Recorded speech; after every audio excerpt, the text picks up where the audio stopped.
Hi everyone, it's Steph here. This is the Novelty Corner and welcome back to my channel. I have a bunch of things to do today, like write reviews that I actually need to post and edit videos that I need to schedule and housework to do. So what have I decided to do instead? I try a chapter video with my Kindle Unlimited books because I'm a responsible adult. I currently have, I think I have 19 books out on Kindle Unlimited. I'm going to talk about, well, I'm going to try chapters of the 17 that are not currently tagged to other projects at the moment, because there are a couple of vlogs and things that are coming down the path that I need books for, so they're just sitting there waiting for that. Mostly because if I don't have them there, I'm going to forget about them. Which means I have a bunch of things just sitting on my KU TBR that I'm going to try a chapter of and then choose one to read. There are some on here that are also tagged to my series finish, so I'm going to be as fair and unbiased as possible because I know I need to read those, but I also don't know if something else is going to spark some interest. It is also the Australian Readathon. There are a couple of Australian authors on here, but I'm also currently listening to a bunch of Australian books and authors anyway, so I'd contemplated doing an Australian authors try a chapter, but I'm trying enough different Australian authors throughout this readathon as it is, so I thought this would just be something a little bit different. And yeah, not everything on here is a romance, I don't think, but the majority of them are. So the list of books that I have that I'm going to try a chapter for from most recently added to the one that's been on my TBR for the longest. Hi guys, so I'm going to talk about two books, the first two books on my list, which I will not actually end up reading in here because what I figure out is that they are only 40 pages long, so they don't actually have chapters. But I'm just including them anyway, so you know what's on my list. There is The Six Deaths of the Saint by Alix Harrow. I've not read Alix Harrow in ages. The Lover by Silvia Morena-Garcia, who I have not read yet. There is Race to My Heart by A.M. Nelson, which I heard Ren talk about on her channel. It's a racing romance. Eden by Nyssa Kathryn, which is the second book in her Project Armor series. Evil's Unlikely Assassin by Jenn Windrow. I think this is a vampire romance. I can't remember. Puck Me Always by Sofia Aves. This one, look, it's a novella. It is tagged as a dark hockey romance, and we know that's not my thing. Why do I have a feeling that she's an Australian author? There's a reason I put this on my TBR, even though it had said that, so we'll see. Switched by N.R. Walker. Seduction of a Psychopomp by Elsie Winters.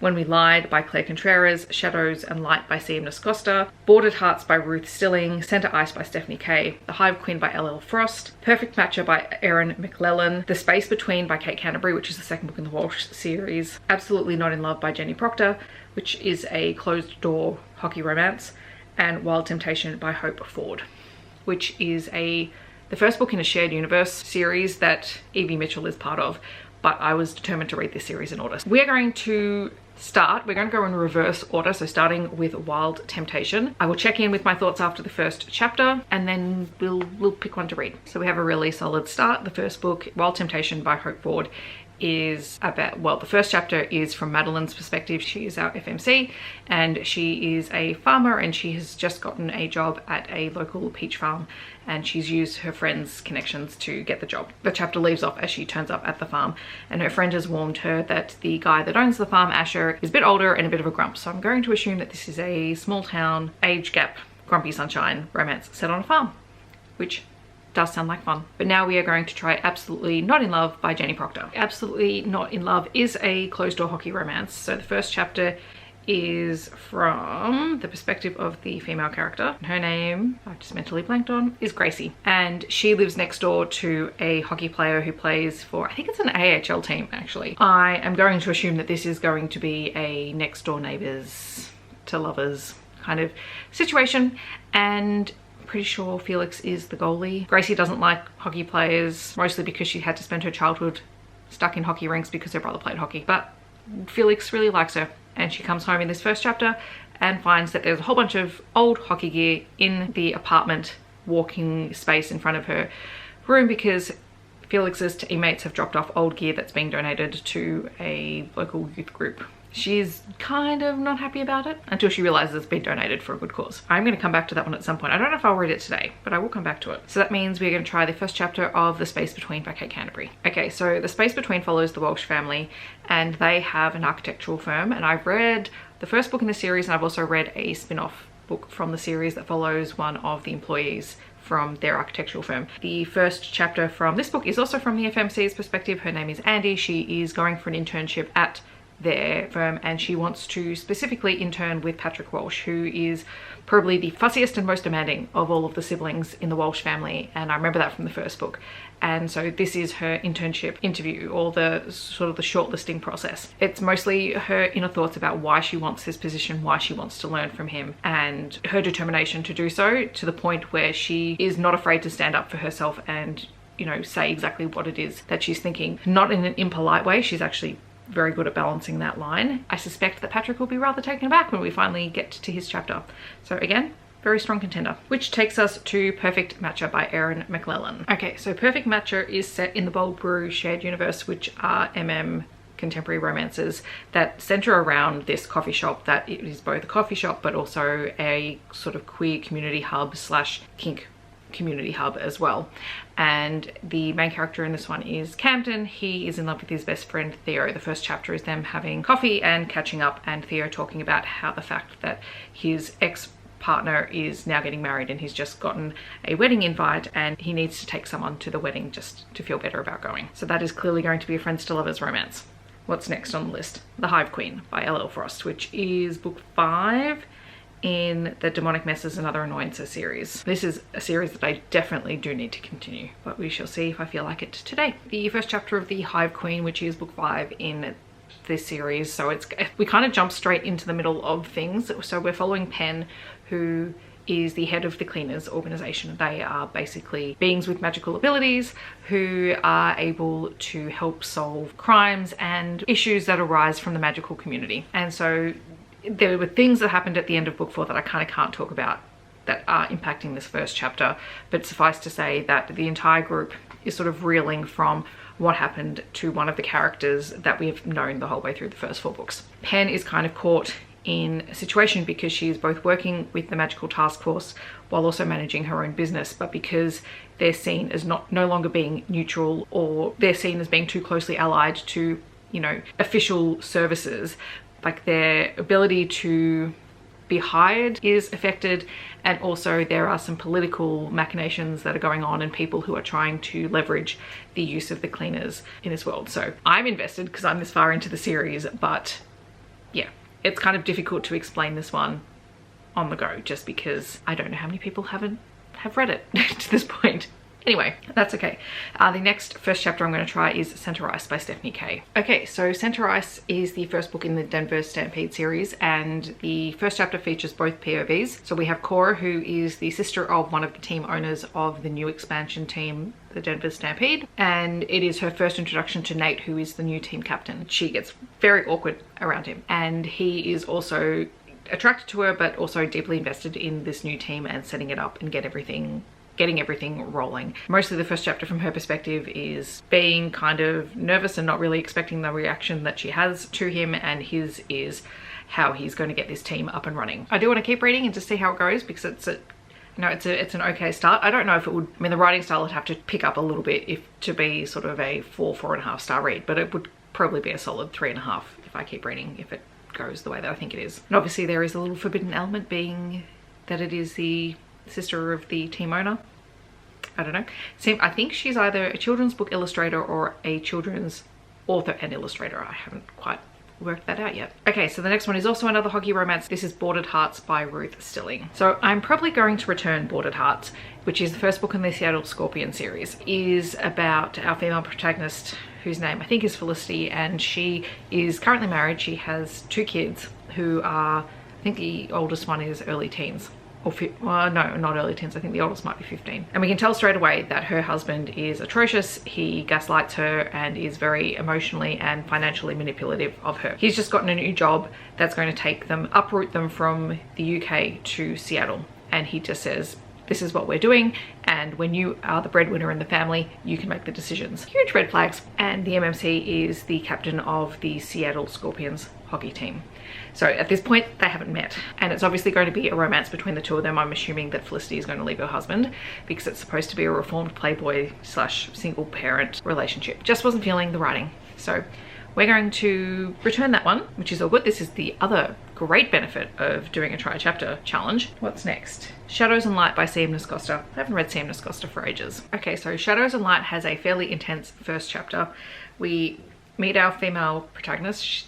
it's her perspective, and she is a wolf shifter who can't shift. Her parents have arranged for her to be married or bonded to Vin, a guy from another pack. And their very first meeting takes place while she's in heat and it's a full moon. And so their very first meeting, within an hour, they're sleeping together. He has bitten and marked her, and they've had sex and whatnot. But what her parents didn't tell the other pack family is that she can't shift. And so that's kind of where the chapter ends, is that there is a lot of frustration, both on her part and his part, that was not communicated clearly. She's the one who had to tell him, and so obviously she is rather annoyed by that. I honestly don't know how I feel about this one. I will probably continue it because it's only 130 pages, but I'm probably not going to read it today. So now we are going to try When We Lied by Claire Contreras. The first chapter of When We Lied is 3 years in the past. It is from the MMC's perspective. His name is Finn, and he is out at a nightclub that he is a co-owner for but doesn't actually have active involvement in. He went into business with one of his best friends who runs it most of the time. Finn has something to do with hockey. I don't know what level at this point he's playing at. Anyway, he's there at this club for his sister's birthday,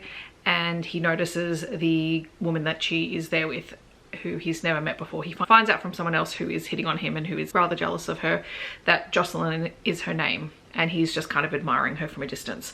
The second chapter does start with Jocelyn's perspective, but I have not read it. I've just seen that that's where we switch to, and it is not a dark romance, which I will appreciate. So don't know if I feel like it today, because Claire Contreras books tend to just involve a little bit more brain power than I think I have, but that's okay. So next on my try chapter is Seduction of a Psychopomp by Elsie Winters. I love this series so much, and I've only read one chapter.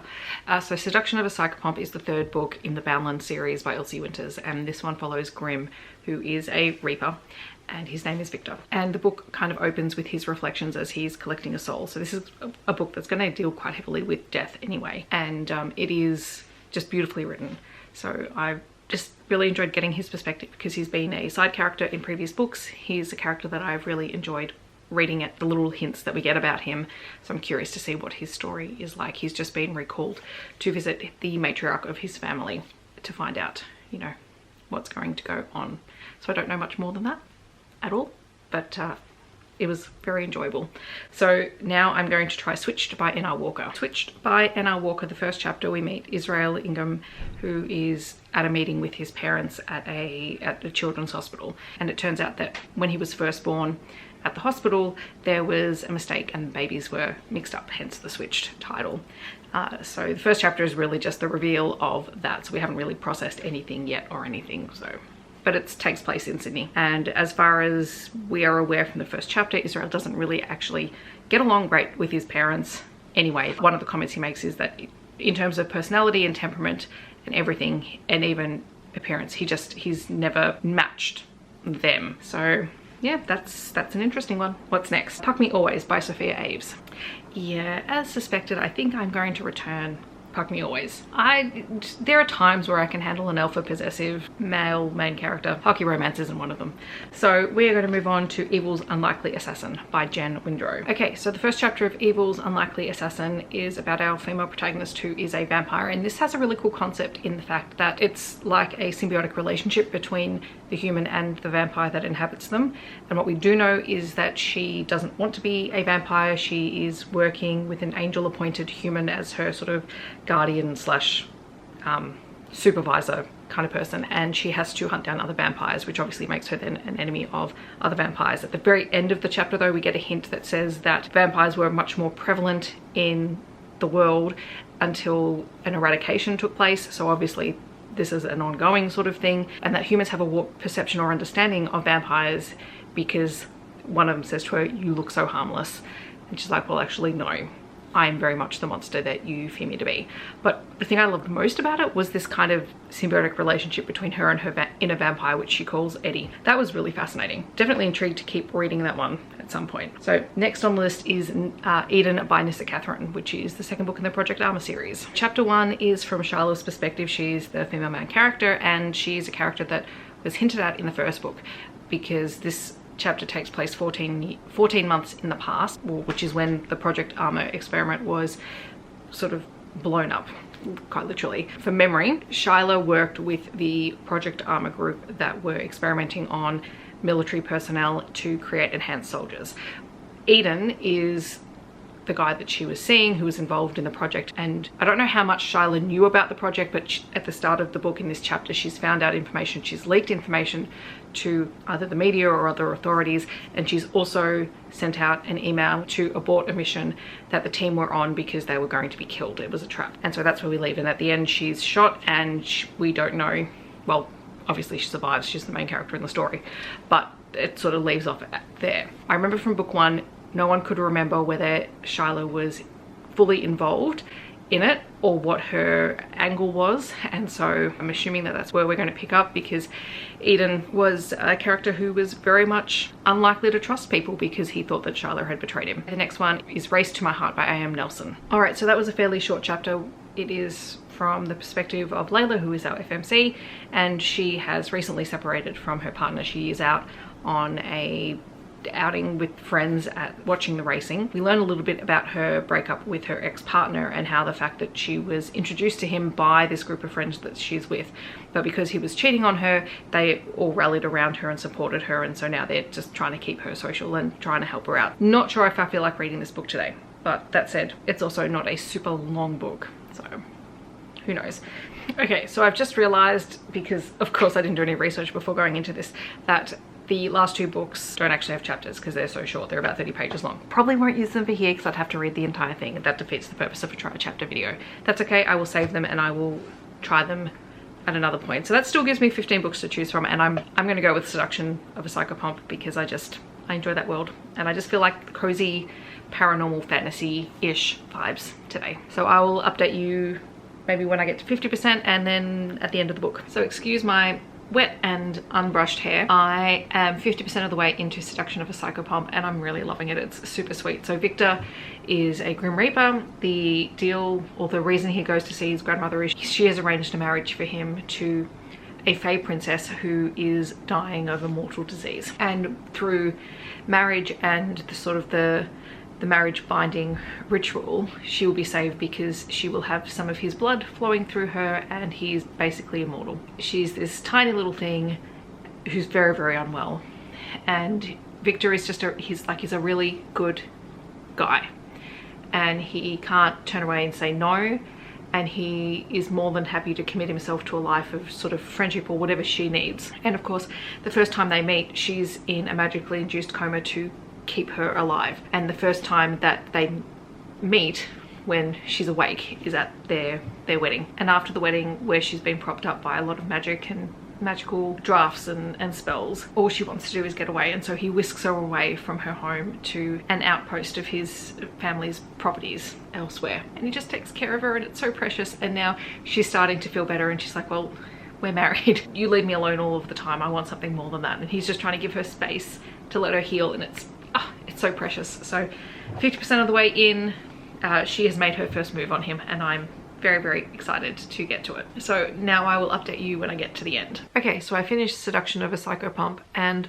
there's no real plot to the story. It's just this kind of meandering, gorgeous arranged marriage story where they just eventually fall for one another and just, figure out how to be together, even though they were, thrown together by family. And I kind of just loved it. It was just cozy and lovely. And I love that by the end of it, Celeste, inherits Victor's friends from the first couple of books and their crazy shenanigans, because that's pretty much all that happens in the last 20% of the book, and I'm okay with that. So I definitely recommend the Balin series. It does lean into the fantasy romance, but there's still enough sort of urban fantasy-esqueness because Earth is still a place and you can travel there. And this one we spend basically no time there, unlike in previous books, but that's the base of this whole world, in that there's the void, or the human world.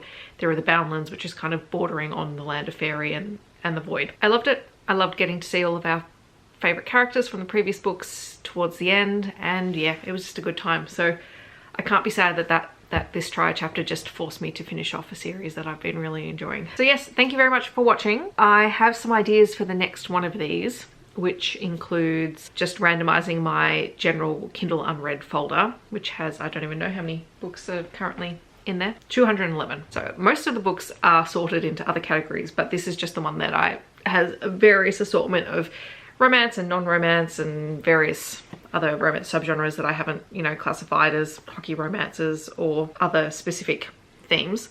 And then I also have a folder of Amazon First reads. So those are the Amazon books that with my Amazon Prime subscription I get early access to. And I've got 14 of those. So that could be another try a chapter. I also have unread queer and unread SFF books and all of those sorts of things. So if there is something you would like to do a try a chapter of, or even keywords or subgenres or things like that, let me know in the comments below. Otherwise, feel free to leave some kind of magic emoji to let me know that you're here. Otherwise, thank you so much for watching. I hope that wherever you're in the world, you're staying safe and healthy, and I'll see you in my next video.